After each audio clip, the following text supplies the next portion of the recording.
a nossa querida irmã Iracema vinha aqui do meu ladinho. A Iracema aceitou prontamente o nosso convite. Fizemos esse convite há um tempinho já.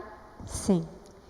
E a gente já estava namorando essa ideia de trazer a Iracema tu nem sabia, mas desde o ano passado. Não. Já estava na pauta da SAF esse dia. Então, não é uma coisa de um mês, de muito tempo. E ficamos muito felizes com a tua pronta resposta em estar aqui conosco, com toda a tua família. E eu sou mais privilegiada ainda porque eu vamos hospedá-los lá em casa, vamos poder aproveitar essa companhia por mais tempo. O privilégio é nosso. Vai ser uma bênção. Então, gente, a Iracema é psicóloga, ela faz atendimento em consultório, atendimento online. Depois, ela vai deixar o contato dela disponível, se alguém desejar entrar em contato, tiver dúvidas, enfim, pode conversar com a Iracema no final da palestra. Nós teremos um período de aproximadamente 1 hora de palestra e, ao final, nós abriremos para perguntas relacionadas ao que foi dito ou perguntas a respeito de algo que possivelmente não tenha sido dito, mas que vocês possam querer conhecer mais do assunto ou tirar dúvidas. Quem tem caderninho e caneta, aproveita, façam anotações. E é um assunto muito importante, como já foi dito aqui. Muitas vezes nós não percebemos, mas tem alguém bem do nosso lado, sorrindo por fora, mas desesperado por dentro. Não é, minha irmã? É. Então, que Deus abençoe a nós e nos use como canal de bênção também. Minha querida irmã, Deus te abençoe. Obrigada. Obrigada a vocês. Amém.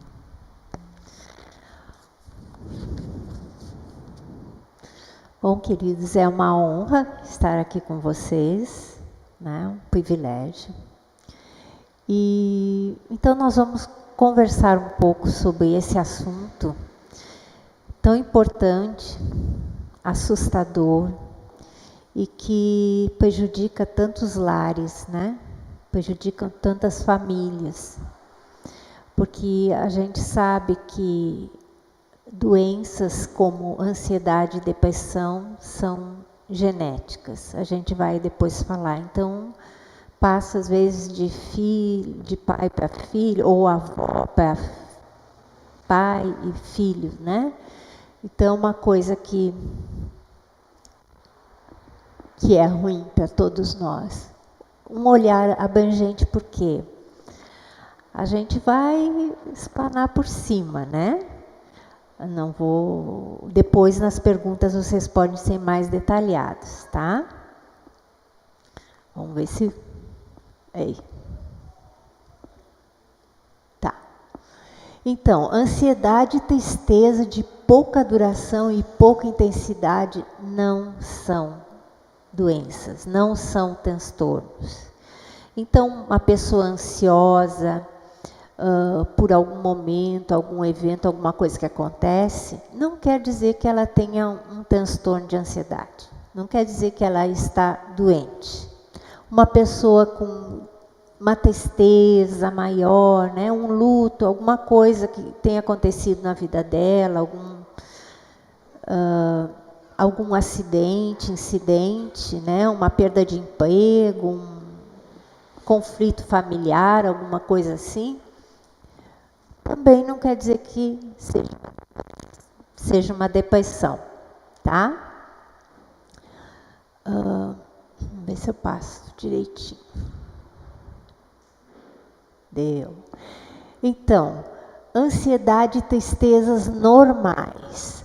O que acontece? Como a gente pode detectar isso? Isso é importante para nós, né? Para a gente poder entender e poder ajudar. Tá?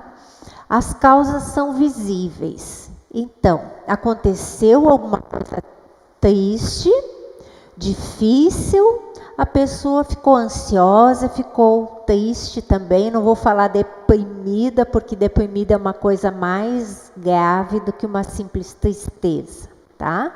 Mas ansiedade não tem outro nome para dar, é ansiosa mesmo, né?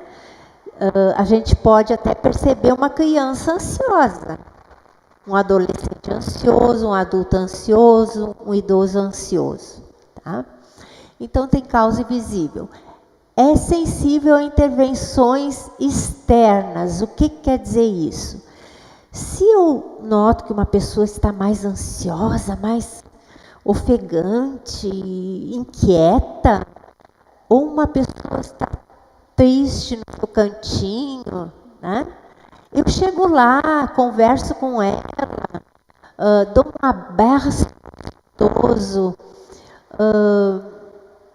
Uma vez até na escola, eu lembro ainda, tinha um colega que perdeu o pai. E ele foi, depois de uns dias, ele voltou para a escola. E eu não sabia o que fazer, mas eu queria fazer alguma coisa. Eu fui na cantina e comprei um brigadeiro. Sabia que ele gostava de brigadeiro. Fui lá e dei para ele. Só dei o brigadeiro.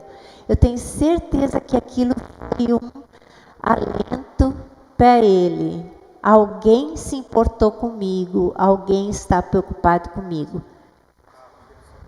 Então, nós temos que perceber o que a gente pode fazer para alguém que está triste ou ansioso. E a gente consegue ajudar. A pessoa muda. A pessoa realmente tem uma mudança. Também quando é pouca duração.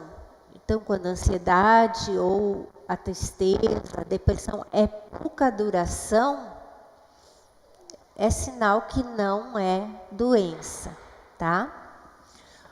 Outro quesito é não prejudica o funcionamento da pessoa no trabalho, na escola ou na família. Então, uma das coisas que o psicólogo ou psiquiatra observa, se aqueles sintomas que a pessoa está tendo, que depois nós vamos ver também os sintomas, tá?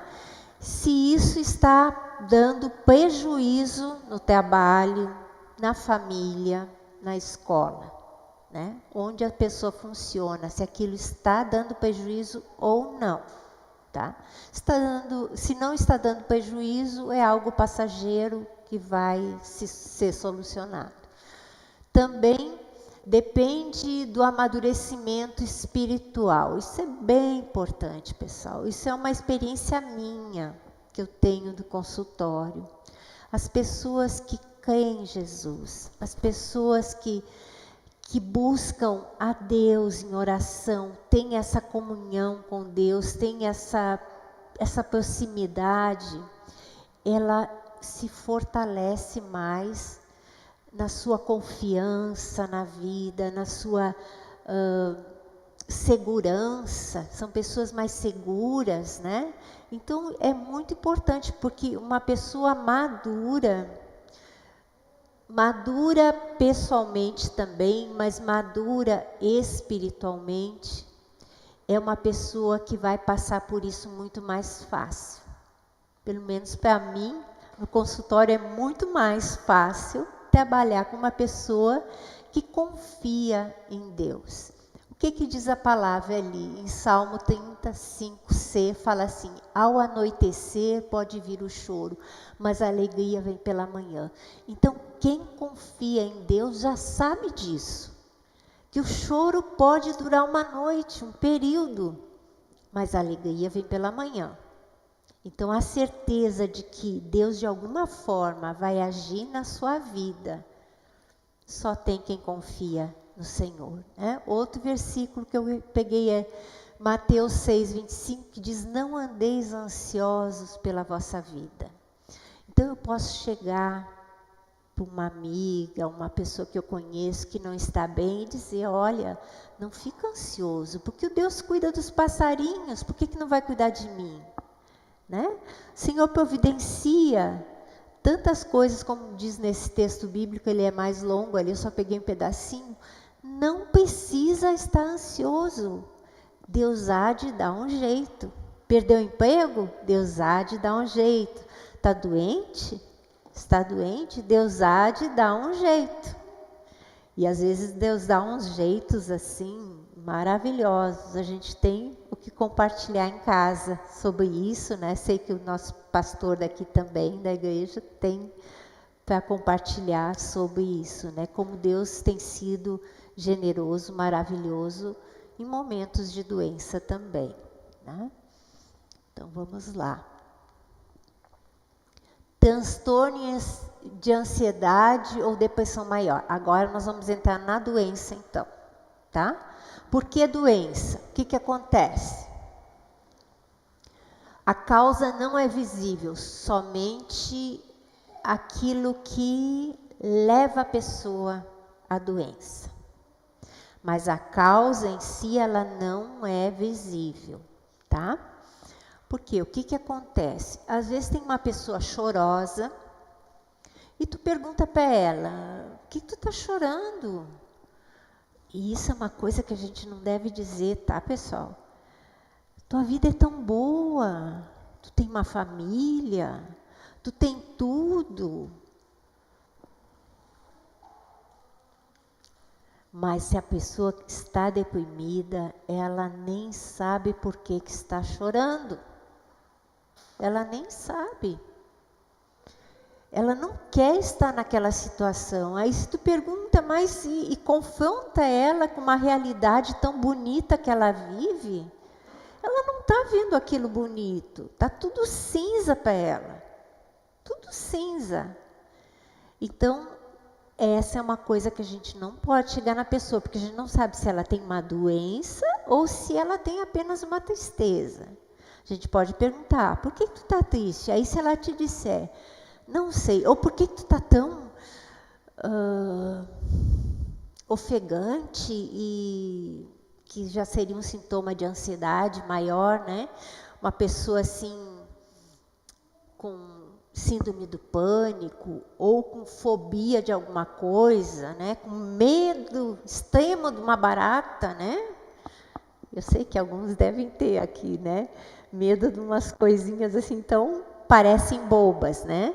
Mas não. Então, a pessoa vai dizer, não sei, não sei. Então, a gente já pode pensar, existe uma doença aí, né? Talvez uma doença que não atrapalhe, tipo, não conseguir entrar no elevador, tá? Então, a pessoa tem uma fobia de lugares fechados. Mas se ela não precisa usar elevador, pode usar escada, né? Pode, tudo bem, né? Mas isso são doenças de ansiedade, tá? Outra coisa, não é sensível a intervenções externas corriqueiras, isso que eu falei. Tu dizer, não fica assim, ou mesmo trazer o versículo bíblico, justo, pode dizer, mas se tu confrontar ela vai sentir mais culpada ainda diante de Deus pelo que ela está sentindo. E ela não tem como não sentir. E depois eu vou contar por que não tem, né? Por que a coisa acontece dessa forma, tá? É de longa duração, certo? Então não é pouco tempo, não, é longa duração. Tanto é que o tratamento também é de longa duração, geralmente, tá? Traz prejuízos no trabalho, na família, na escola. Então a pessoa não consegue prestar atenção, a memória fica muito ruim, briga com todo mundo.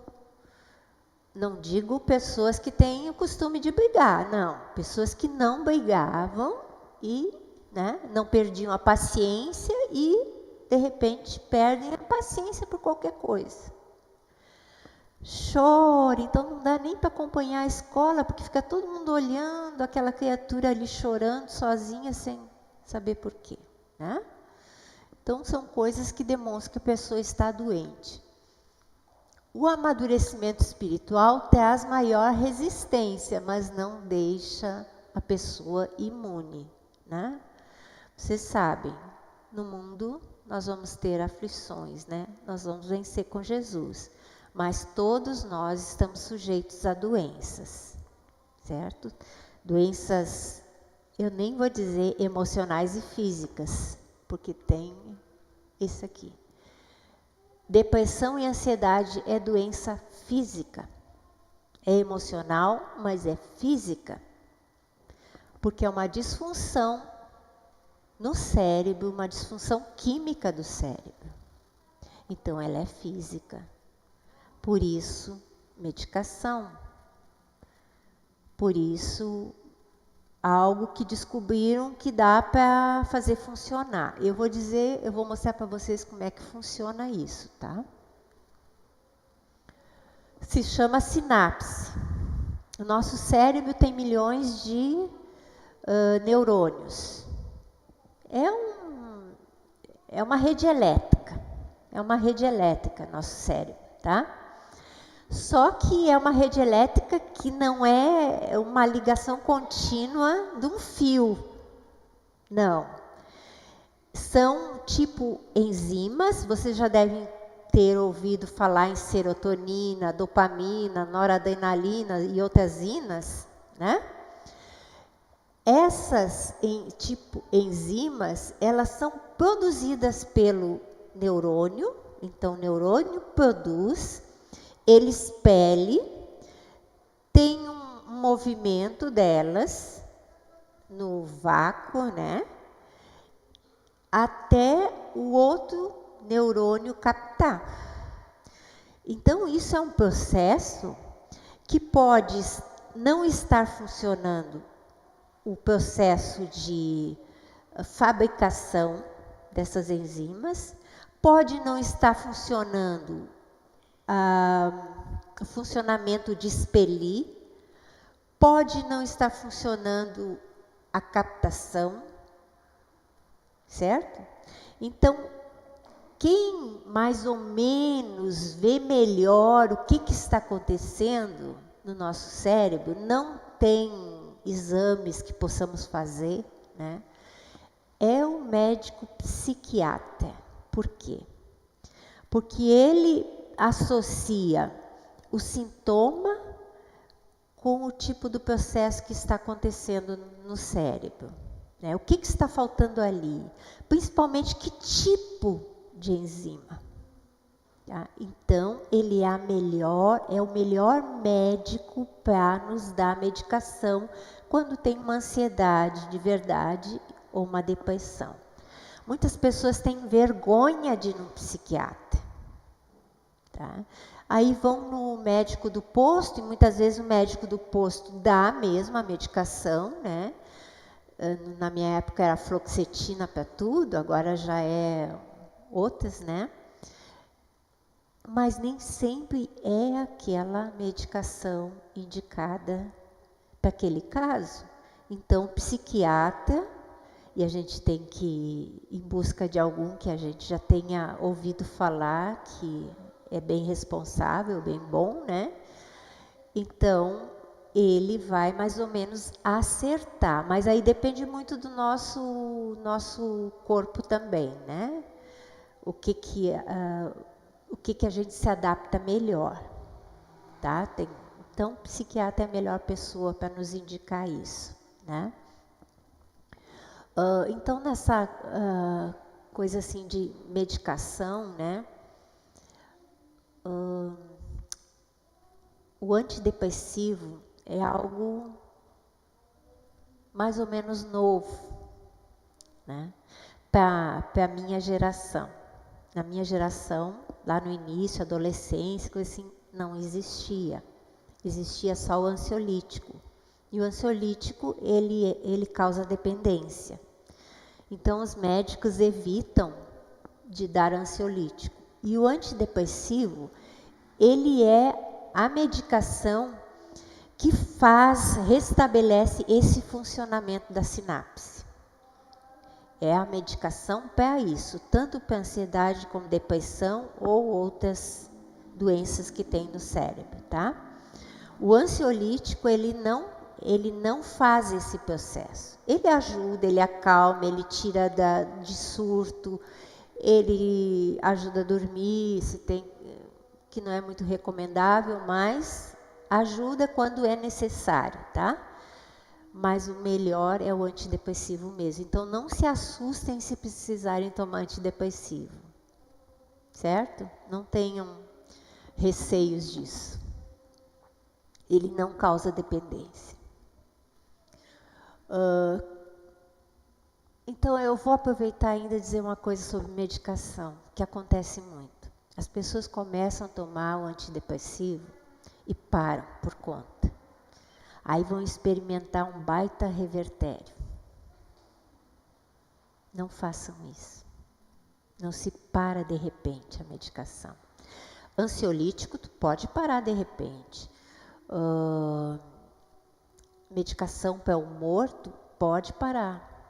Mas antidepressivo não pode parar. Ele não causa dependência, mas ele tem que ser retirado devagarinho. Tá? Senão tu vai sentir na pele.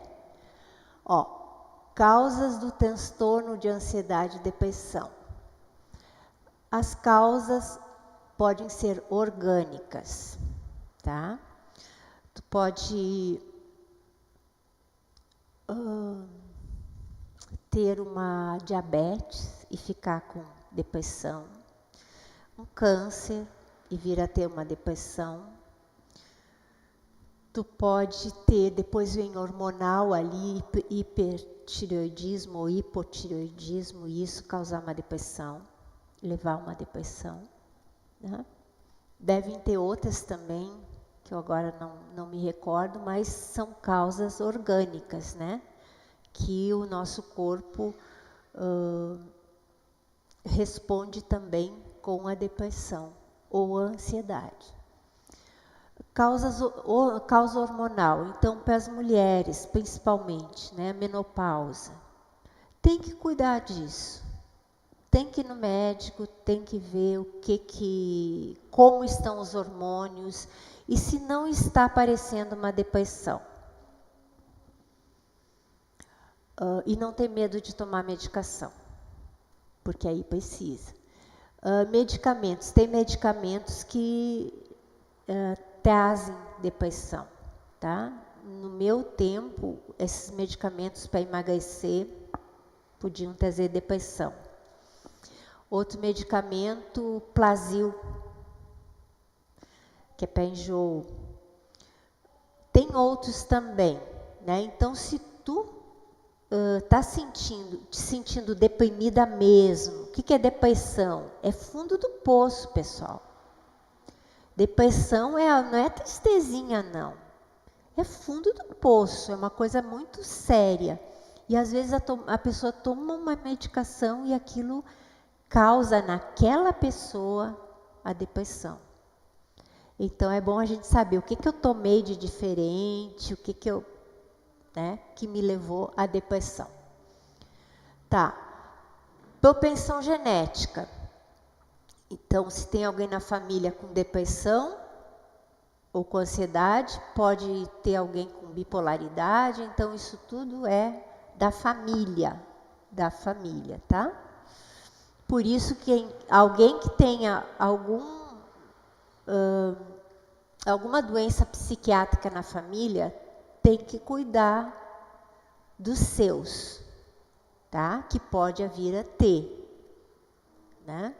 Certa feita, uma menina da nossa igreja até, uma mocinha, a gente via, eu não era nem formada ainda, mas a gente via que ela tinha algum problema, ela tinha muita carência, era sozinha e tinha problema. Porque ela pegou o ônibus, botou o pé no ônibus, e o ônibus arrancou e ela caiu, ela psicotizou. Ela entrou em esquizofrenia e nunca mais saiu. Uma bobagem, que pra gente é bobagem. Outra coisa, a gente ouve muito falar de a pessoa estava fazendo vestibular, não foi bem, entrou em esquizofrenia também. Isso o que é? Isso é genético. O genético mais uma fraqueza da pessoa, que isso a gente poderia ir bem a longo, né? Eu vou dar esse exemplo de pessoa que porque não tirou 10, surtou. Por quê? Porque essa pessoa foi criada na base de que eu preciso ser o máximo. Eu preciso ser boa em tudo. Eu não posso ser mediana. Eu tenho que. Por quê? Tem várias causas para isso. Ela pode não se sentir amada se não é a melhor, porque em casa era a mais velha, tinha que dar o exemplo. Então tem várias causas para isso, tá? Várias coisas. Mas por que a pessoa surta? Porque ela tem uma propensão hereditária. A gente diz assim que ela tem um ego frágil. Né? Se tu vai para uma entrevista psicológica, a gente já vê de cara se a pessoa tem um ego frágil. E se ela tem na família alguém que surtou, alguém que entrou em esquizofrenia, ou uma depressão maior, uma bipolaridade, a gente já cuida na terapia para não... a gente vai mais pelas bordas, não ir tão... vai mais devagar para a pessoa não ter um baque e, de repente, surtar. Né? Então, isso tudo é genético. A gente sabe que é genético. Causas emocionais também. Então, essa é uma causa, né, que eu disse. Essa pressão, às vezes, dos pais, ou pressão da própria pessoa, que não se sente amada se não for a melhor. Outras causas também emocionais que nós vamos ver depois, tá? Traumas, tá? A criança não consegue elaborar certos acontecimentos difíceis, né? Briga dos adultos, abuso, perdas. Então, uma criança, e que tem acontecido muito, famílias que brigam, famílias que batem boca, os pais batendo boca, discutindo. Para a criança aquilo, ela não sabe o que é aquilo. Ela é um horror, né? São coisas que ficam na criança e mais tarde vai ajudar ela a entrar num desses problemas, tá? Então a gente tem que cuidar muito o que a gente passa para as crianças. Ou palavras como tu não sabe nada, palavras assim de não incentivo. Pelo contrário, a gente tem que dar palavras de incentivo para o filho, né? E também não dizer que ele é o máximo, né? Isso também não é bom. Desculpar o filho por tudo, quer dizer, passar a mão na cabeça de filho também não ajuda, porque ele desenvolve um ego frágil também com isso. Ele não tem resistência a frustrações. Então, criança tem que ter frustração, tá? Eu estou falando muita coisa que a gente poderia... Cada assunto tem muita coisa para ser falado. Sentimento de não pertencimento, pessoal. Isso tem acontecido muito com pais separados, tá? Filho está um pouco aqui, um pouco ali, um pouco com os avós, e às vezes é aquele jogo de empurra, empurra, puxa para cá, puxa para lá. Menino de recado, né? Porque teu pai é assim, tua mãe é assim, a avó também fala, e a criança não pertence a nada. Então, sentimento de não pertencimento é uma coisa bem grave para a criança. Ela não sabe de onde é que ela é, né? Aí, quando encontra Jesus, sim. Porque aí ela sabe que ela é filha do Deus vivo e verdadeiro. Mas até então, não. Ela fica confusa, né? Abuso nem se fala, perdas são importantes. Então, o que acontece nisso? A gente precisa validar o sentimento da criança. Muitas vezes a gente tem mania de dizer, isso não é nada. Para de chorar. Né? Para a criança a gente faz isso. Eu aprendi uma coisa, a gente tem que validar o sentimento da criança, por mais bobo que seja. A gente diz, tu perdeu o bichinho lá que ela estava cuidando, a formiguinha que ela estava cuidando, morreu, fugiu, né? Tá, que pena, puxa, tu gostava tanto e tal. Mas, aí tu vem com a tua palavra, né? Mas é assim mesmo, isso acontece, vamos ver outra formiguinha, né? Então tu validou o sentimento da criança. Eu estou falando criança, mas isso serve para adulto também. A gente não deve desprezar o sentimento das pessoas. A gente valida, mas a gente não incentiva também, quando não é bom. Mas a gente primeiro valida. Depois é que a gente dá um jeitinho de dizer que a coisa não é tão horrível assim, tá? Outra coisa que leva à depressão são crenças de incapacidades, né, menos-valia, que vem muito das frases que a gente ouve quando criança, de um professor, de um amigo, de um pai, de uma mãe, de um irmão. Frases que tiram o valor da pessoa, tá? Outra coisa é a culpa, geralmente advinda da infância. Culpas que a criança não tem, tá? Culpa dos adultos que a criança pega para si. Porque a criança, a princípio, ela acha que ela é o centro de tudo, tá? A criança é o centro de tudo. Tudo que acontece ao redor dela, esse é o primeiro momento da criança. Tudo que acontece ao redor dela é culpa dela. Pode ser coisa boa, foi ela que fez. Se for ruim, foi por causa dela. Então a gente ajuda a criança a sair desse egocentrismo dela, né? Mas é uma fase da criança. A gente ajuda ela a ver os amiguinhos, repartir com os amiguinhos, saber que, né, outros fizeram desenho bonito também, não só ela. Então a gente vai ensinando. Porque se acontece uma coisa ruim nessa fase da criança, ela acha que ela é a culpada. Então toda pessoa que sofreu abuso quando criança, ela vira um adulto que nunca falou para ninguém, tá? E às vezes nunca vai falar. E sempre se sentindo culpado. E essa culpa leva à depressão. Não é uma culpa do nosso erro mesmo, né, que eu estou falando. Nosso erro, nós temos que nos sentir culpados e confessar para o Senhor e aceitar o perdão, né? Mas eu digo culpas que não são da criança. Às vezes, vou dar um exemplo da minha vida. Um dia desapareceu um pedaço de bolo lá em casa, bolo de chocolate. Todo mundo foi a Iracema.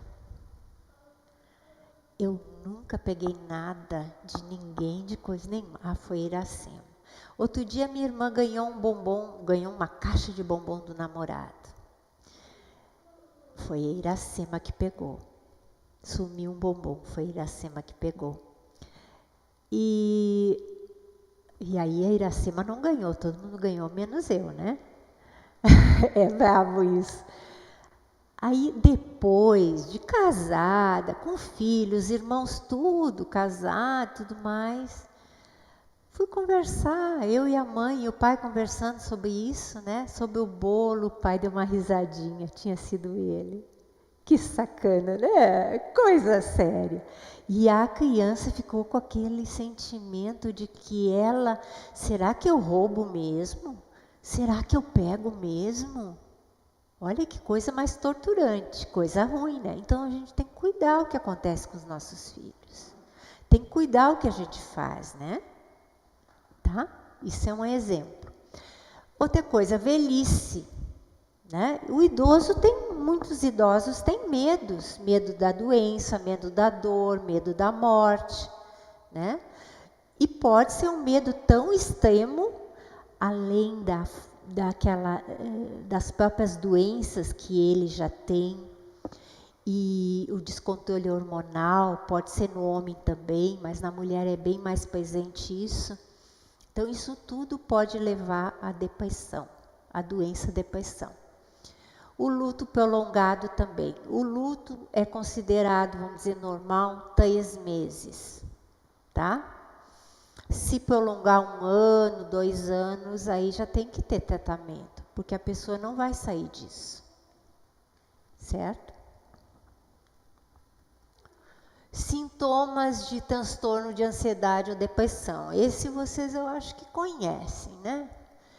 Estresse. Pessoa estressada, cansada.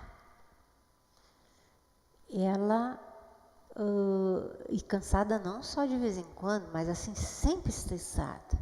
Ela já deve estar numa doença, né? De ansiedade ou depressão. E uma coisa eu quero dizer para vocês que tem aparecido muito mesmo no consultório. Pessoas que trabalham demais. Por favor, não façam isso. A gente tem que saber equilibrar as coisas, tá? O mundo foi feito em 6 dias e Deus descansou. Ele nos mostra isso, Ele nos ensina isso. Então, nós não podemos em nada, nem em casa, nem na escola, nem no trabalho, ser proativa demais. Tem pessoas que têm essa tendência de ser muito proativa, então, mas tem que ter limite, porque o corpo não aguenta. O corpo não aguenta e o corpo vai reclamar de alguma forma, ou nas emoções ou no próprio corpo mesmo, né?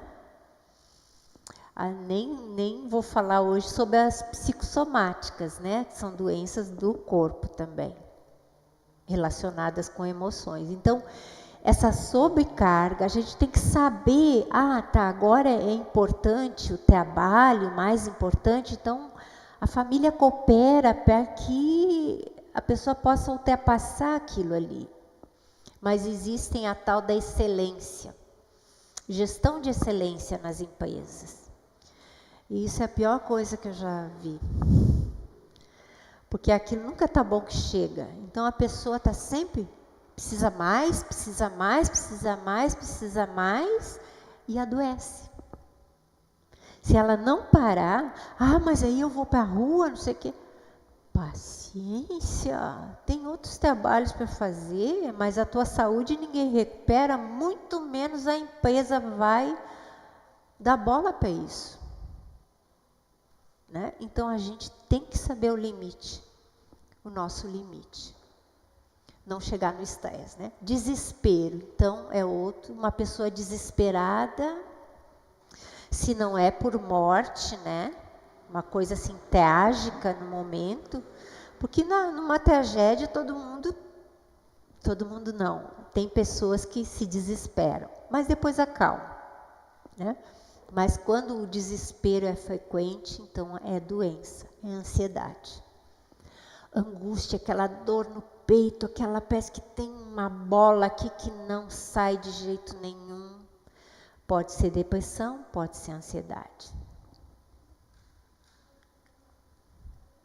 Mau humor. Eu sou mal-humorado, né? Não, faz favor, né? Ninguém merece estar perto de mal-humorado. Então, se tu tem esse funcionamento, vamos dizer, essa mania, né? Porque às vezes a gente pega da família mesmo de, quando eu levanto eu tô mal-humorada, eu tenho que tomar meu café primeiro, não sei o que lá. Tudo bem que tu não te sinta tão bem, mas fica com mau humor para ti. Não contamina os outros, né? Porque nós somos o bom perfume de Cristo, então nós não precisamos ter mau humor, tá, pessoal?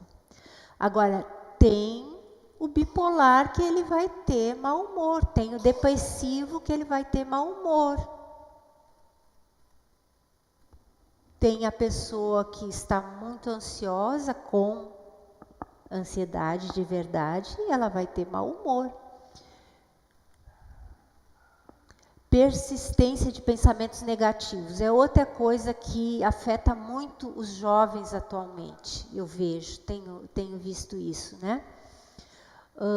Por causa dessas culpas na infância, Chega a adolescência, o adolescente começa naquela fase de não sei como é que vai ser minha vida, o que que eu vou fazer, não sei bem quem eu sou. E aí começa a vir, ele começa a ficar ansioso, e essa ansiedade traz na mente dele pensamentos ruins, às vezes até pensamentos sujos mesmo.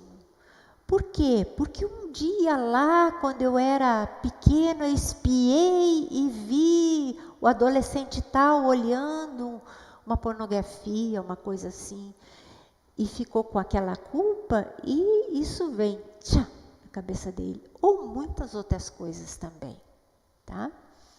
São pensamentos negativos. Pessoas que recém ganharam filho, né, recentes, podem entrar numa depressão pós-parto e podem ter esses pensamentos muitas vezes, né, vou dizer uma coisa muito horrível, mas é verdadeiro, de jogar o filho pela janela, de querer se matar, tirar sua vida, sufocar a criança, coisas que vêm que ela jamais faria isso. Jamais faria isso. E a maioria das vezes não faz. Mas o pensamento vem e atordoa a pessoa. Então essa pessoa precisa de tratamento urgente. Né? Qualquer coisa que a mãe diga, ganhou o bebê, e diga assim, não quero pegar a criança, estou com medo de pegar. Então a gente tem que investigar o que está acontecendo na cabecinha daquela mãe. Problema hormonal. Tá? E essa persistência, pensamento negativo, pode ser o toque também, tá? Toque é a ansiedade. Toque é aquela repetição. Aquela pessoa que tem que fechar a porta 10 vezes, né? Para ver se fechou. Tem que abrir e fechar o gás, porque se não fechar tantas vezes não consegue dormir. Tá? Ela pode ter isso no pensamento também, não precisa ser o toque de esfregar até sair uma lasca, né? Também o toque se processa assim, mas também pode ser no pensamento, tá? Indecisão ou desânimo. Uma pessoa com depressão, ela é desanimada e ela pode entrar numa indecisão muito forte por causa da insegurança que ela está, tá? Então, muito acontece com o jovem, né? Mas com o adulto também. Vai comprar uma coisa, fica lá uma semana com aquele produto ali. Compro esse.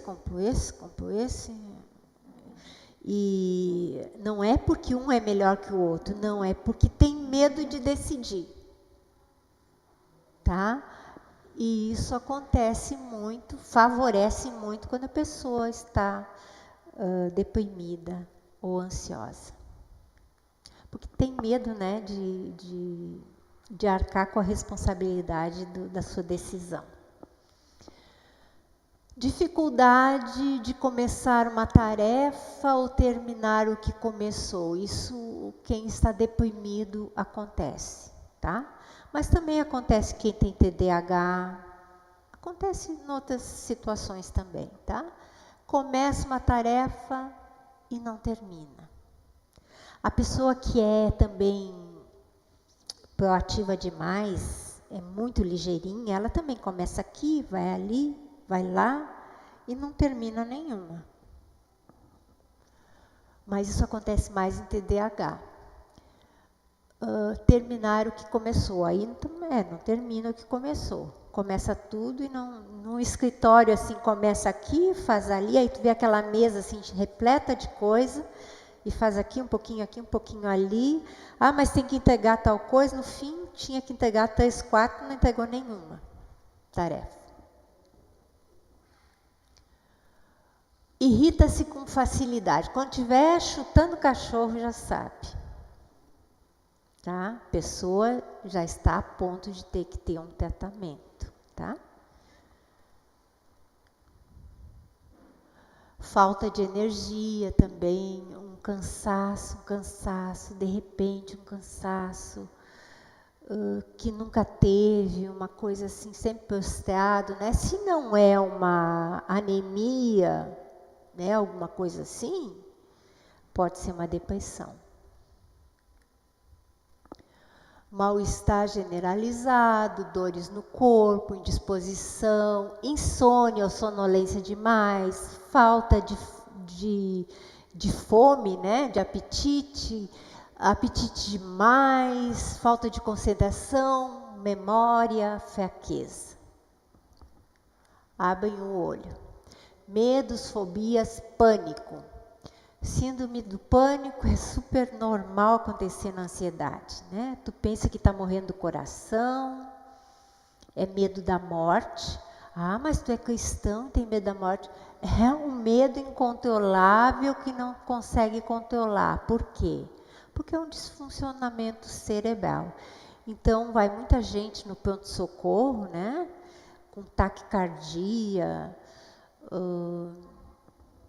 e fazem eletro e não tem nada. E aí a gente vê, assim, do pânico suando, né, sudorese, tremendo, coisa assim. São ataques de pânico que dá na ansiedade. Fobias é aqueles medos que eu já falei, medos incontroláveis, tá? Medo de coisa que normalmente não precisaria ter ou nunca teve e de repente começa a ter.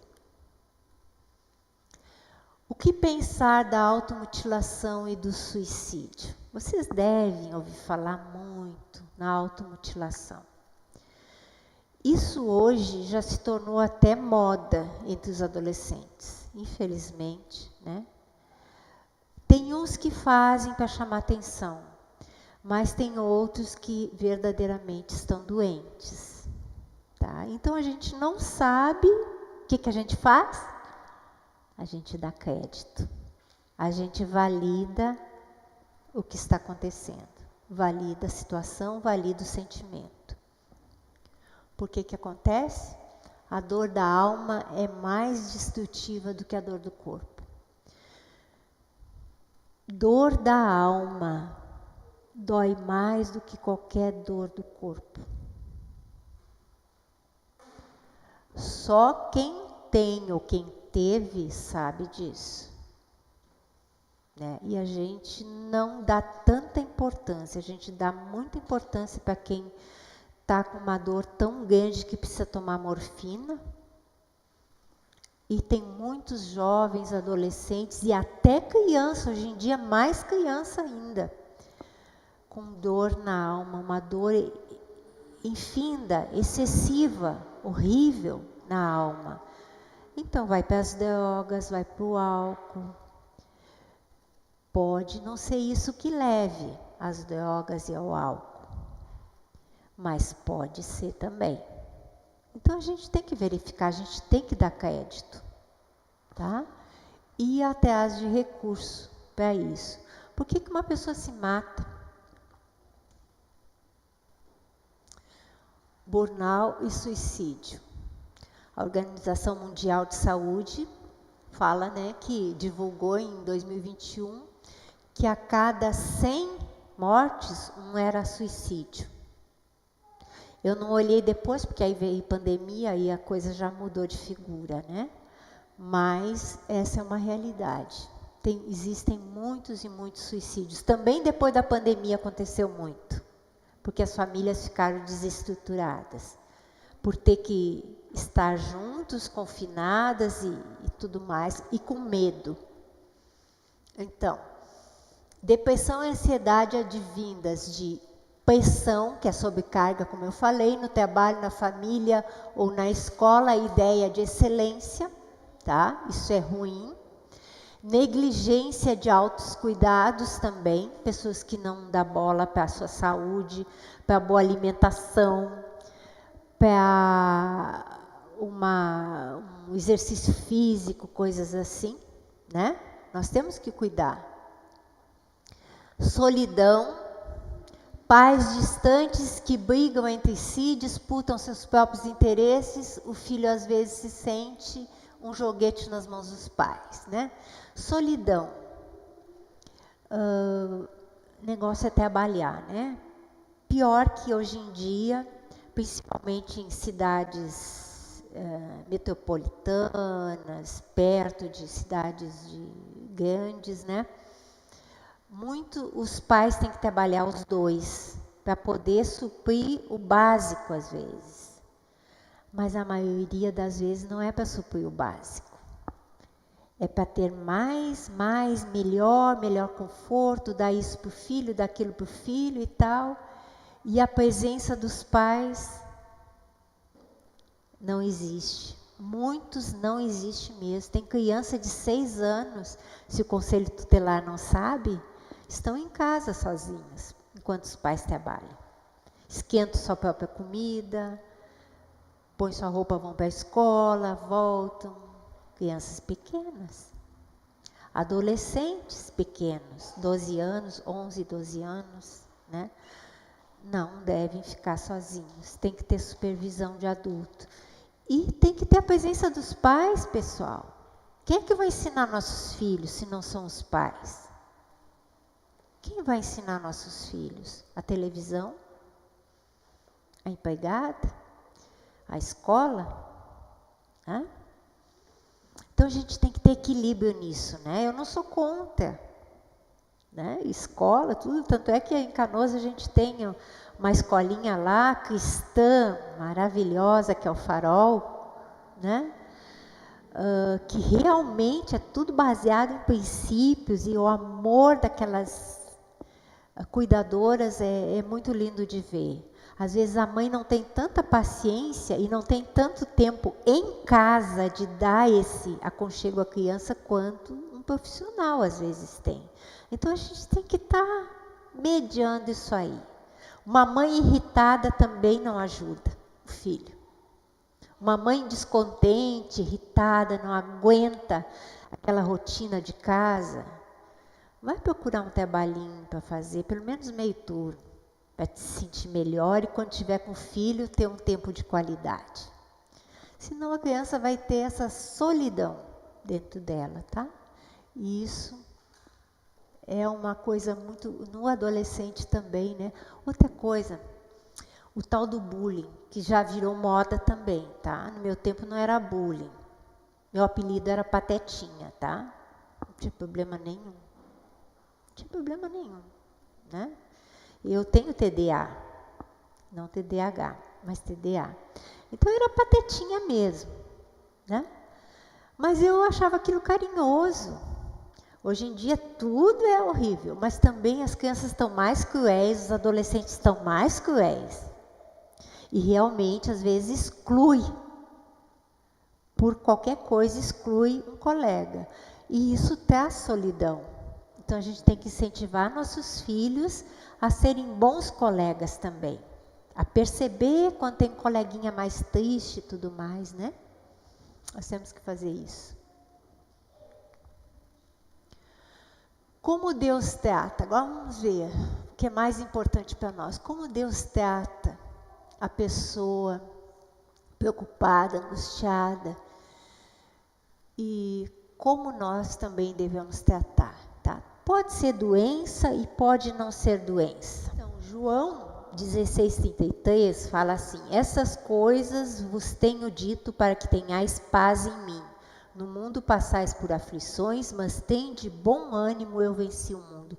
Então, se tu, irmão, tem essa certeza no teu coração, que mesmo nas situações difíceis, a gente tem um Deus que é maior do que as dificuldades, tu pode ajudar alguém do teu lado. Tu deve ajudar alguém. A gente não pode passar assim o olhar e deixar de lado.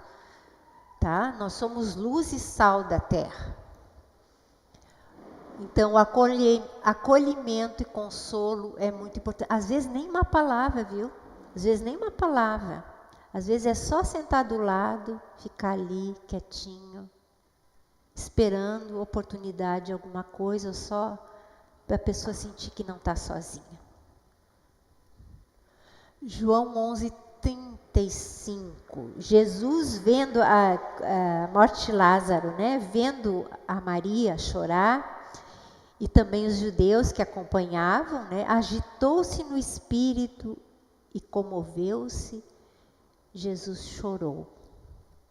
Então nós temos que chorar com os que choram, nós temos que nos alegrar com os que estão alegres, né? A gente tem que ter empatia, a gente tem que procurar, porque nem sempre a gente se dá conta, né?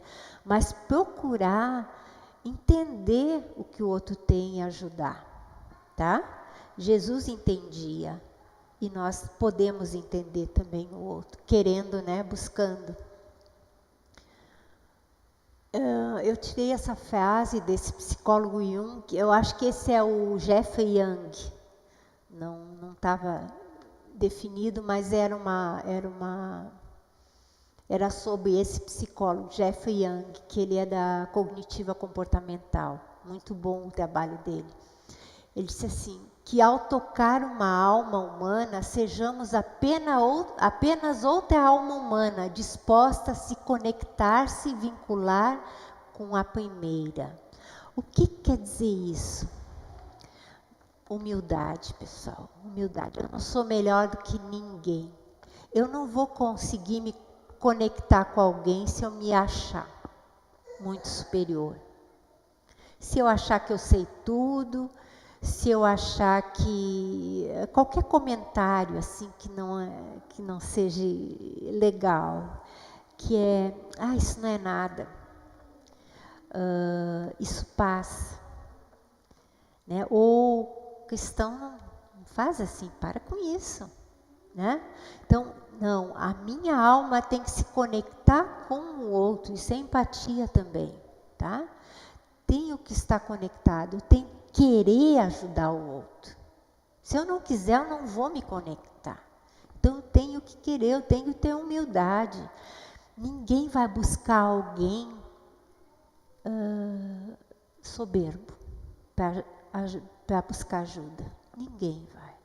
Aquela pessoa que sabe tudo, aquela pessoa que está sempre bem, que não acontece nada na sua casa, minha casa é perfeita, meus filhos são isso, aquilo, aquele outro.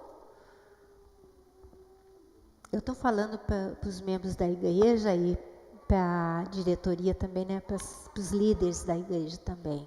Isso é muito importante. As pessoas saberem que a gente passa dificuldade também, mas que a gente vence com Jesus. E que a gente pode ajudar o irmão a vencer, tá? Senão as pessoas não chegam perto de nós. Passando. Isso aqui eu acho maravilhoso. E eu vou ler na Bíblia. Está ali, eu vou ler aqui. Fica mais fácil. Que eu estava lendo Salmos e encontrei isso. Como Deus conhece já muito antes sobre ansiedade e depressão. O salmista Davi disse assim: sinto-me encurvado e sob modo abatido, ando de luto o dia todo. O que é isso, pessoal? É uma pessoa deprimida. Estou aflito e muito quebrantado, dou gemidos por efeito do desassossego do meu coração. Sabe aquela pessoa que está... né? É desassossego no coração. Está aflito por alguma coisa. Na tua presença, Senhor, estão os meus desejos todos. E a minha ansiedade não te é oculta. Davi já via isso. E já reconhecia isso. Que aquilo que estava no coração dele, Deus sabia. A ansiedade, né, os desejos dele, aquilo que eu quero tanto e não estou conseguindo. Deus já sabe. Bate-me excitado o coração, faltam-me as forças, e à luz dos meus olhos, essa mesma já não está comigo. Né? Uma pessoa triste tem os olhos apagados. Né? Então Deus já sabia disso. E é maravilhoso saber que Deus sabe todas essas coisas melhor do que qualquer um de nós, melhor que qualquer profissional. Deus sabe. Ansiedade e depressão, Filipenses, onde é que eu coloquei? Filipenses 4, 6 e 7, diz assim, não andeis ansiosos, agora é uma recomendação de Deus para nós, não andeis ansiosos de coisa alguma, em tudo porém, quer dizer, não andeis ansiosos, eu enxergo, posso estar errada, pastor, mas eu enxergo assim, como uma recomendação, não como uma imposição, por causa do restante do versículo. Não andeis ansiosos, não precisam andar ansiosos de coisa alguma. Em tudo, porém, sejam conhecidas diante de Deus as suas petições pela oração e pela súplica com ações de graças. Então, se eu entregar para o Senhor, eu não preciso andar ansioso. Eu estou falando de ansiedade que não é doença, tá? Então, coloque diante de Deus, com oração e súplica, as suas petições, com ações de graças. O que é ação de graça numa petição, numa oração? É crer que Deus vai nos ouvir, é crer que Deus vai nos auxiliar. Por isso eu posso agradecer, né, de antemão. E a paz de Deus, olha, isso é promessa, e a paz de Deus, que excede todo entendimento, guardará o vosso coração e a vossa mente em Cristo Jesus. Então, quem tem essa atitude, tem menos propensão a adoecer. Tá? Por fim, pessoas que estão doentes, encaminhamos para profissionais o quanto antes, tá? Temos que caminhar para profissionais, não podemos deixar, porque a doença ela não se estabiliza, ela não fica ela piora, tá? Final, somos alvo do cuidado do amor de Deus. Em Mateus 11, 28 a 30 diz assim, vinde a mim todos os que estáis cansados e sobrecarregados, e eu vos aliviarei. Promessa. Tomai sobre vós o meu jugo e aprendei de mim, porque sou manso e humilde de coração. E achareis descanso da vossa alma, porque o meu jugo é suave e o meu fardo é leve. Você já deve ter ouvido pregação sobre isso e deve ser muito rico para uma pregação, né? Aqui está falando da humildade daquele que consola, que acolhe, né? Que é o Senhor, é o primeiro a fazer isso. O jugo do Senhor, como é que é o jugo do Senhor? Dá descanso à nossa alma, né? E o que Ele tem para nós é suave, é um fardo leve, tá? Espero que os irmãos tenham e os amigos tenham aproveitado, né, alguma coisa. E como a Sheila falou, estou à disposição para qualquer pergunta, tá? Querem tirar uma dúvida, querem perguntar alguma coisa além, pode me perguntar agora. Ou depois também, tá? Mas às vezes alguma curiosidade, alguma coisa assim. Sim.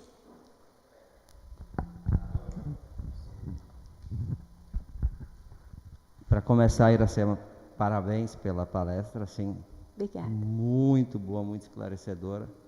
Quem não está aqui perdeu e a gente sabe, até eu digo que eu até falhei, porque eu conhecia muita gente que eu devia ter convidado para vir, porque tudo que você colocou foi muito esclarecedor e a gente vê o mundo sofrendo com essas coisas, tá?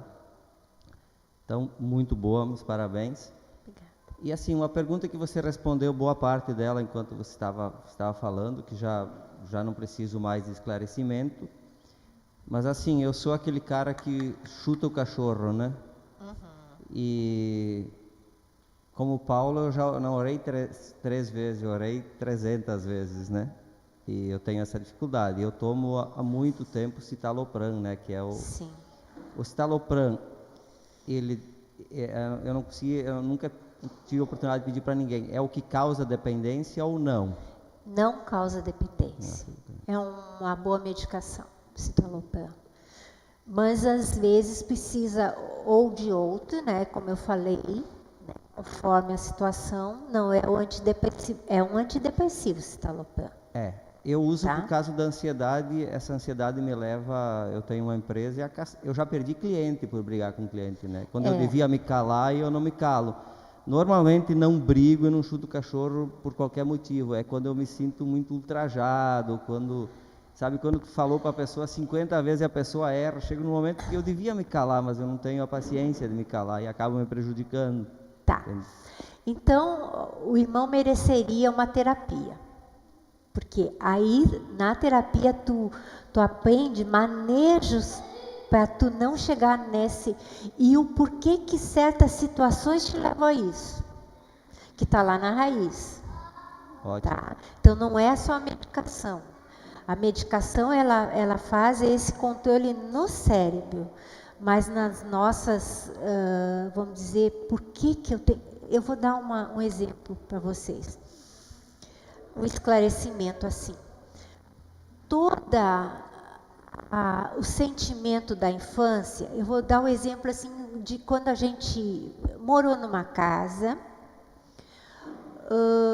foi embora. Quando era criança, morou naquela casa. Depois de anos, tu volta para aquela casa. Quando tu morava nela, tu achava ela enorme. Tu volta para aquela casa, é a mesma casa, mas é tão pequena. Tá? Assim são nossos sentimentos. Quando na infância, nossos sentimentos é tudo muito intenso, muito grande, muito sem elaboração. A gente não tem experiência para elaborar um acontecimento. Então, é tudo muito intenso. A gente que ajuda a criança a menos, né? A entender o que está acontecendo com ela. Mas quando a gente não tem essa ajuda, a gente recolhe, como os pais diziam, engole o choro. A gente recolhe aquilo para dentro do nosso computador, do cérebro, numa gavetinha ali, e fica ali. Aí, quando, na fase adulta, vem alguma coisa semelhante que lembre o teu inconsciente de alguma forma, ou subconsciente, daquilo ali, mas sem consciência, tá? Lembra, toca naquilo, tu abre a gaveta, pega aquele sentimento e vem com tudo. Tá? E não sabe por quê. Por que eu faço isso? Não é para tanto. Depois tu, perdão, Senhor, não era para tanto. Né? Isso a terapia ajuda. A tu ver da onde veio aquele... O que tinha naquela gaveta? Aí não adianta medicação só, realmente, né? Eu diria, nunca adianta só medicação, tá, pessoal? Eu tenho que puxar a sardinha para o meu assado, né? Mas eu acho muito importante a terapia, acho muito importante, tá? São profissionais que têm técnicas que podem nos ajudar, tá? A gente cuida um pouco, né? Porque a psicologia está muito envolvida também com... Porque o mundo está envolvido com esoterismo, essas coisas assim, então tem psicólogos envolvidos com isso também, né? Assim como tem psicólogos cristãos que estão envolvidos com Jesus, né? E podem usar de alguma forma, não nitidamente, mas podem usar, oram antes de atender, né? Isso tudo nós podemos fazer, tá? Ou se alguém é cristão, a gente pode diretamente falar das coisas de Jesus, tá? Não sei se respondi. Muito bom, muito obrigado. Então tá. Boa noite. Boa noite. Meu nome é Robson. Eu tenho vivido agora, nos últimos meses, umas descobertas novas no alto dos meus 54 anos. Que me acompanha desde criança, mas eu não conhecia.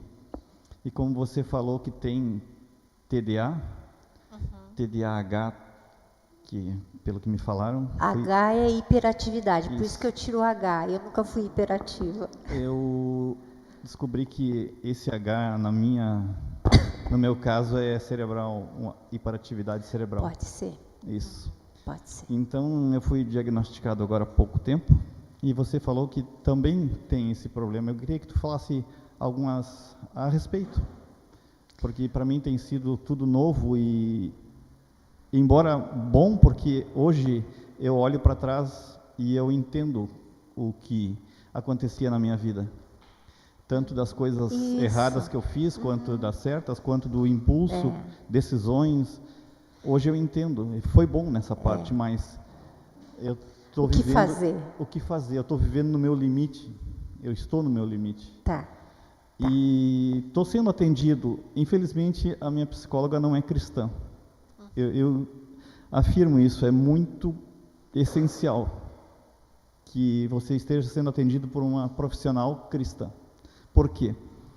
Porque durante as nossas conversas, a minha terapia, eu tenho que estar discernindo o que ela está falando, o que me serve e o que não me serve. Porque se eu for seguir ao pé da letra, eu vou desistir de muitas coisas. Tá. Desiste do trabalho, desiste disso, desiste daquilo. Muda isso, muda aquilo. Uma profissional cristã não seguiria essa linha. Mas, embora isso, ela é uma boa profissional e ainda tem muito mais coisas que ela descobriu. Ela falou que pode ter muito mais déficit incluído nisso. Tá. Eu queria que tu falasse um pouquinho e também me desse a opinião de um remédio. Ela me aconselhou ao Ritalina. Pelo que eu pesquisei, uma bomba para o coração, para tudo. Mas a criança é beneficiada com Ritalina, tá? Desde criança. Acho que não é essa bomba toda. Tem organismos que não se dá com ela, que fica mais agitado, realmente tem que fazer exames periódicos, tem que ter um coração bem normal, tá? Mas geralmente não é tudo isso. Tem tarja preta, sabe por quê? Porque os jovens tomavam para fazer vestibular, concurso. Então, foi cortado, tá? Mas não, pelo que eu estudei, né, no pós que eu fiz, eu estudei com psiquiatras e não era isso aí, não, tá? Eu sei que droga é droga, mas é melhor droga do que doença. Tu vai morrer de alguma coisa, né? Alguma coisa vai te afetar. Mas, tá, deixa eu falar então. Eu soube do meu TDA já no meu pós, tá? Então, eu sempre fui uma estudante muito mediana. Meus irmãos, tudo bem inteligente. E eu... Não é que eu não era inteligente, é que eu tinha que fazer 3 vezes mais esforço do que eles para alcançar. Tá? Mas fui saber depois. Então, quando eu foquei na psicologia, eu só tirava 8, 9, 10. Porque era o que eu gostava. Então, a gente tem um hiperfoco naquilo que gosta.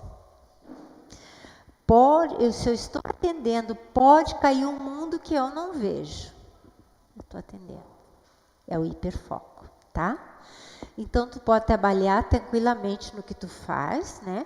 Tem que se organizar muito, porque geralmente o TDA, ele é desorganizado, ele se perde, né? Então, tem que ter organização, tem que anotar tudo, porque esquece. Por que esquece? Porque não consegue se manter num foco. Então, ele está ouvindo alguma coisa, uma informação, mas está ouvindo lá, aqui e aqui. Então, não memoriza. Tá? É o chamado ouvido de mercador, que se falava na minha época. Tá? A mãe fala, o pai fala e a criança não escuta. Tu é surdo? Não, ela não tem atenção. Então, até isso é importante a gente ver. Por que nosso filho não está... porque já mandei tu tomar banho, e não vai tomar banho. Eu não ouvi. Cheguei na escola uma vez, tinha prova. Mas quem é que disse que tinha prova? A professora ontem falou que tinha prova. Eu não ouvi. E não ouvi, sinceramente, não ouvi. Então, tem aquelas acusações, perde tudo. Perde carteira, perde celular, perde chave de casa, perde. Então, o que tem que fazer? Tem que ter aquele lugar certo para colocar. Ah, já fiz isso. Já desesperei que tinham roubado meu carro. Liguei para eles e tinham roubado o carro. Tem que ter tolerância, paciência. Ninguém é perfeito, né? Então, a gente tem que se organizar. Mais do que qualquer pessoa se organizar. Agora, a Ritalina, ela funciona que é uma beleza. Tu começa a ver a vida como tu nunca viu. Ai, como é fácil. Tu coloca com a maior facilidade. Aí eu acho que não pode, tá? Tem que ver com o médico. Mas hoje em dia tem outras medicações que não são como a Ritalina. No meu tempo era só a Ritalina. E a Ritalina também dura 4 horas só. Depois ela sai do organismo. Tá? Então, se tu tem uma coisa muito decisiva e pode tomar, toma. Eu não tomo hoje em dia Ritalina. Eu não preciso. Eu tomei quando era para estudar. Que eu precisava. Mas eu não tomo. Me aceitem como eu sou. Né? Eu vou perder uma coisinha ali, sou meia... Se abrir a minha portinha lá em casa das minhas coisas, ou até eu tenho um armário só de material de criança, eu vou passar vergonha. Mas está tudo ali, eu acho, porque está tudo ali, porque eu me condicionei a colocar sempre no mesmo lugar. Não que eu coloque bonitinho. Meu filho Davi, o guarda-roupa dele é uma beleza. Tudo bonitinho, dobradinho. O meu é mais ou menos. Né? São características do TDA.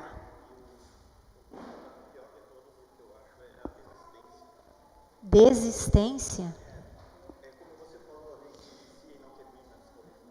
Então é falta de organização. Por quê?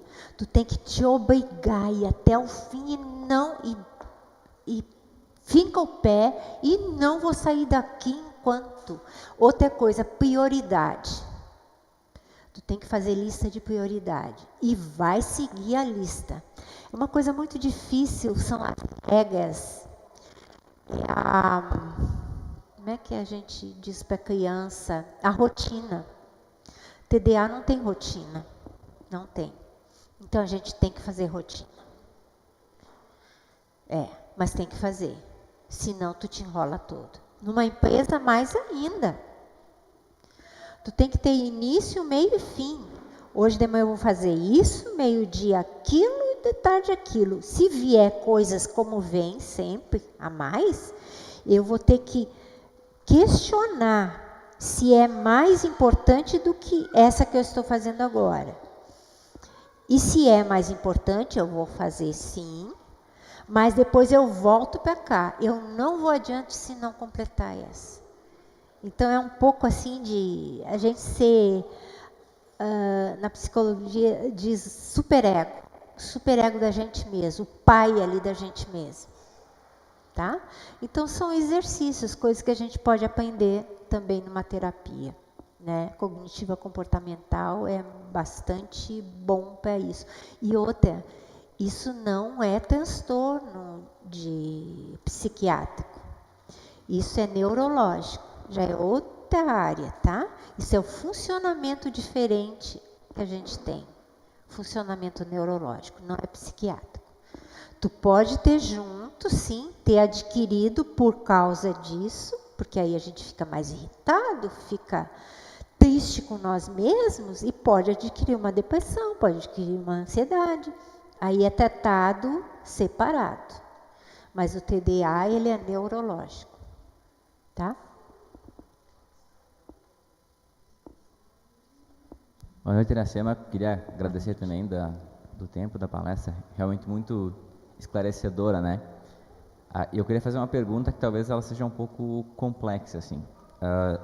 Eu queria entender como é que tu lida com a questão de ser uma psicóloga cristã, no sentido assim, a gente sabe que o diagnóstico a respeito do homem e da causa primária dos problemas, muitas vezes da ciência e da religião são diferentes, né? Uma julga o pecado em si como fruto da maldade, e outra julga a sociedade, assim, e muitas vezes isso diverge, né? Como que tu, quando está clinicando, porque, claro, a psicologia entra como uma ferramenta, né, para resolver problemas, né? Mas como é que tu faz para ti essa distinção, entendeu? Vindo de um meio onde dá um diagnóstico a respeito do homem diferente daquilo que muitas vezes a palavra dá.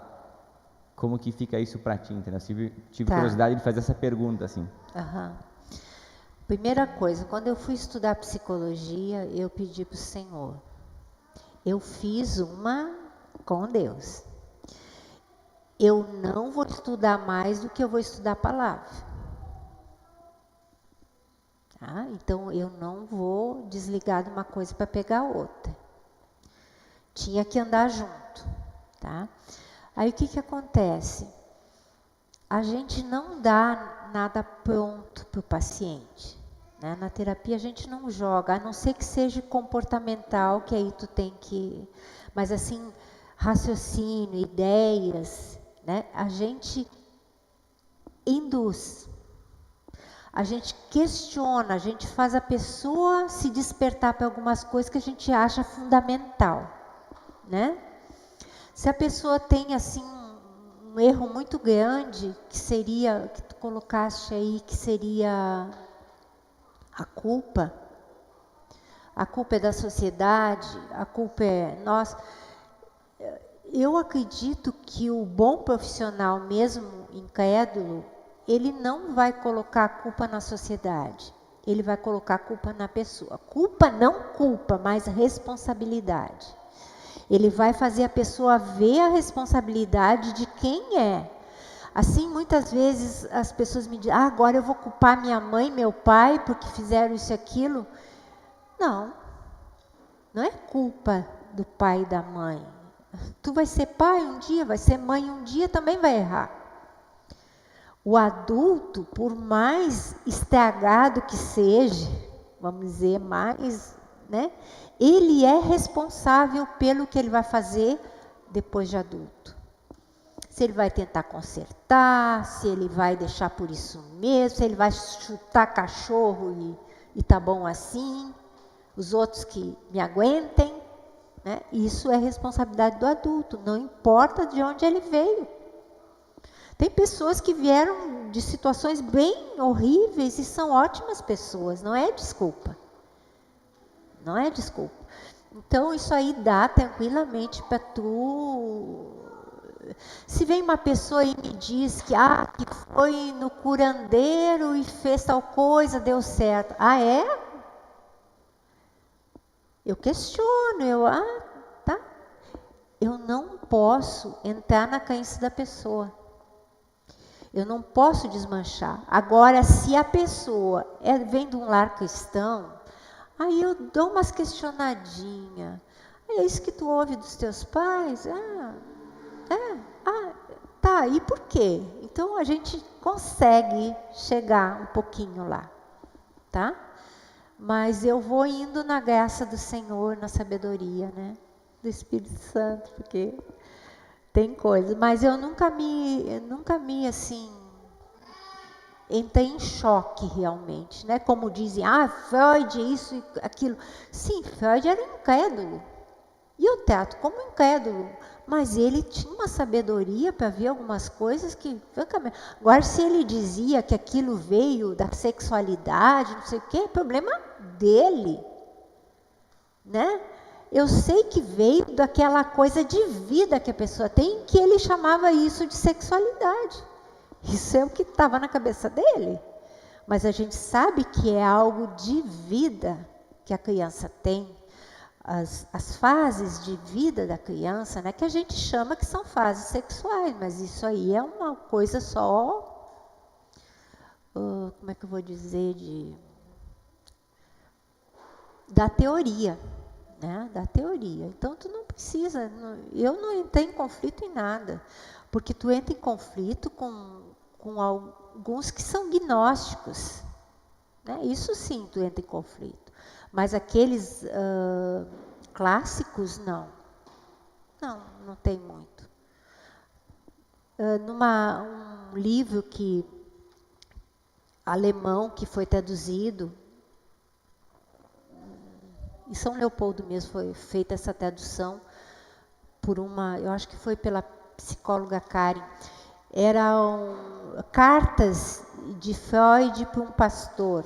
Eles eram amigos. E certa feita ele disse assim, ele estava com os jovens, trabalhando com os jovens, os Freud, e aí ele disse para esse pastor, olha, eu fui até certo ponto, mas eu não tenho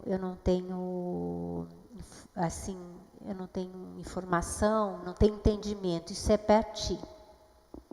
Ele reconhecia o limite dele, né? Ele era ateu e realmente quem não é crente é ateu, porque não crê no Deus verdadeiro. Então é ateu, né? Então eu lido assim. Tá, irmão?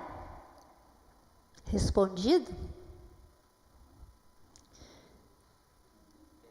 Tá.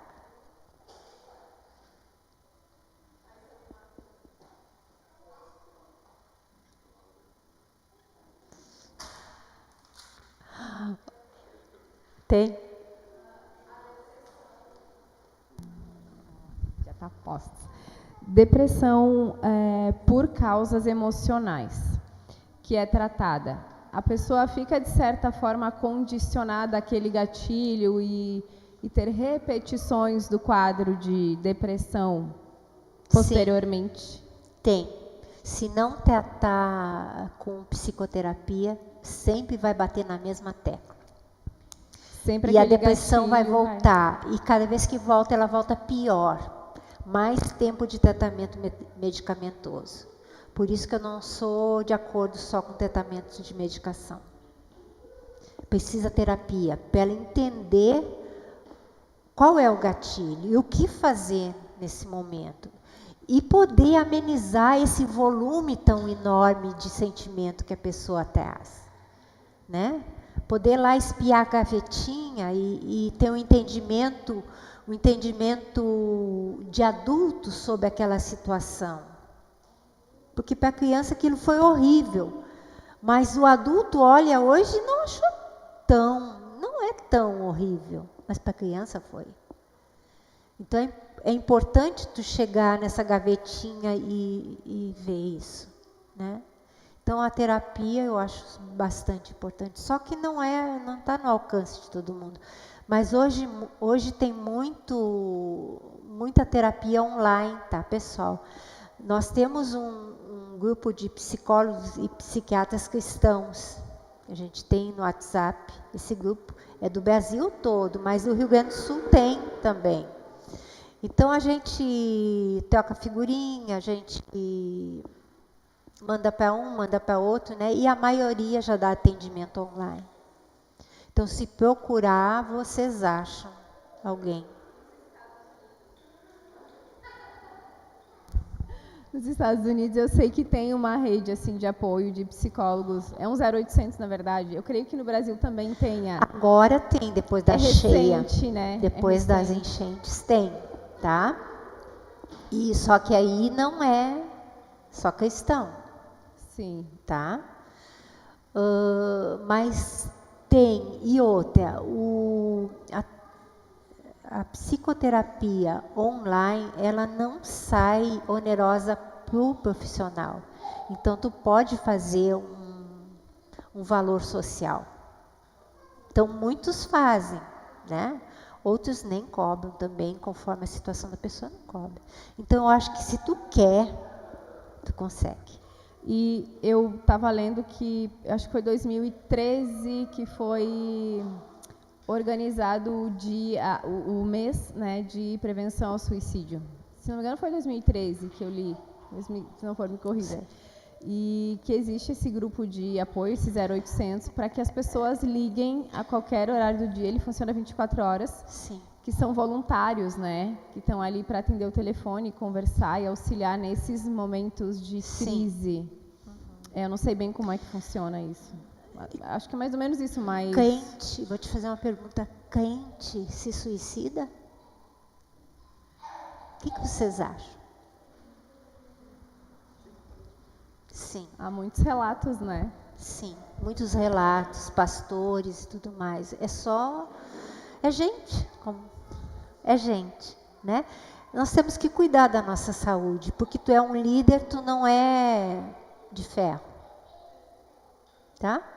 Porque o suicídio vem no extremo da depressão, tá? Mas ele não vem quando tu está no fundo do poço, ele vem quando tu já tem forças para cometer o suicídio. Então, muitas vezes a pessoa é internada, melhora da depressão, aí ela comete o suicídio. Aí ninguém mais cuida e comete, porque aí já tem força. Tá? Mas, geralmente, eu creio que um cristão, para chegar nessa fase assim, ele já está mais para psicótico do que consciente. A coisa já está desesperadora porque conscientemente, acho que não.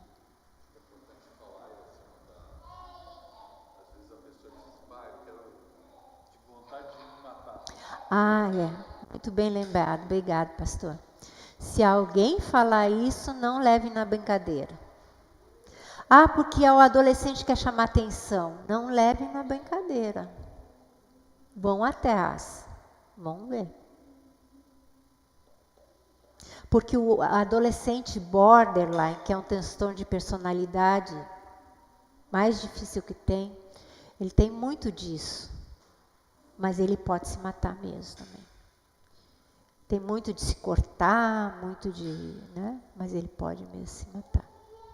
Inclusive, não dá para deixar sozinho, tem que chamar o responsável para liberar ele. Ele falou para ti, pastor, né? Isso, exato. Tem que chamar um familiar. Senão, tu vai ser responsável, né? Tem que chamar o familiar.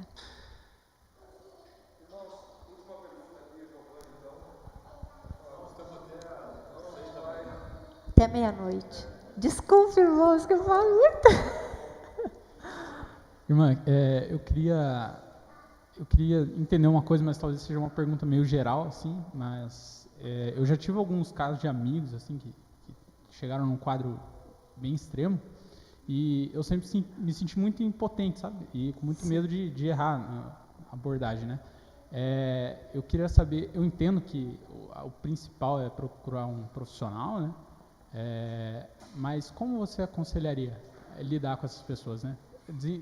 Você falou um pouco ali sobre reconhecer, né, o que a pessoa está passando.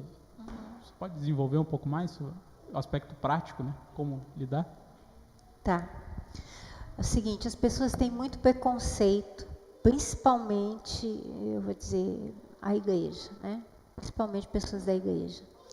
Muito preconceito com psiquiatra e com psicólogo, tá? Então, se tu vai dizer para o irmão da igreja, quem sabe tu vai no médico, e o médico é o psiquiatra, já fica brabo contigo. Tá me achando que sou louco? Psiquiatra não é só para louco, tá? É para louco também. Louco, o que é louco? É alguém que está fora da sua consciência, tá? Não tem consciência. Rasga dinheiro, tá certo. Então, importante é tu chegar, né? Tu chegar perto dessa pessoa, de alma chegar perto, tá? Conseguir chegar na pessoa e ir pelas bordas, porque tu não sabe se ela vai rejeitar, porque se ela rejeitar é pior, ela nunca vai, não. Mas se tu for e tu disser, eu tenho um conhecido, ou eu já tomei isso, ou eu já já fiz um tratamento, ou eu já senti isso e tal, tu chega mais na pessoa. Ou minha mãe, ou meu pai, ou meu irmão, sabe? Aí a pessoa vai achar, mas como eu não, né? Eu é mais. Aí tu pode dizer sim, a tua dor só tu conhece. Mas pode ser que, né, pessoas podem te ajudar nisso e naquilo. Tem que ir indo comendo pelas bordas. Bem, irmãos, aqui nós iríamos longe, né? Eu sei que tem dúvidas e também a gente percebe a preocupação não só com a nossa vida, mas em poder ajudar as pessoas também. Isso é excelente. Você pode ter o contato da irmã Iracema aqui. Você tem liberdade, ela passou no início da palestra, tem liberdade para perguntar. Nós também planejamos organizar outros momentos aqui de palestras. Talvez passe contato, você tem essa possibilidade também. Tá? A Iracema foi minha professora no seminário, primeiro semestre de psicologia. Esse é um assunto que, de fato, ele traz muita coisa à tona na nossa vida. E também, como o ser humano é um ser social. Então, ele vive em relação social, conhece pessoas, se desenvolve com pessoas, é produto do meio, é afetado pelo pensamento, pelo sentimento do outro. E isso é sociológico também. Então, quando esse tipo de assunto vem à tona, nossa mente borbulha, né?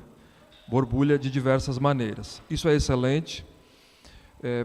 Procurem ajuda, estamos à disposição, a Iracema está à disposição, mas façam com cuidado, façam com sabedoria, procurem pessoas certas. Foi feita uma pergunta aqui muito boa acerca disso, a relação psicologia com a fé cristã. Entenda isso, toda a verdade é verdade de Deus, mesmo que venha da boca de um ateu. Toda a verdade é verdade de Deus. Tá? O cristão presbiteriano sabe disso, e ele vive pautado nisso também. Tá certo, queridos?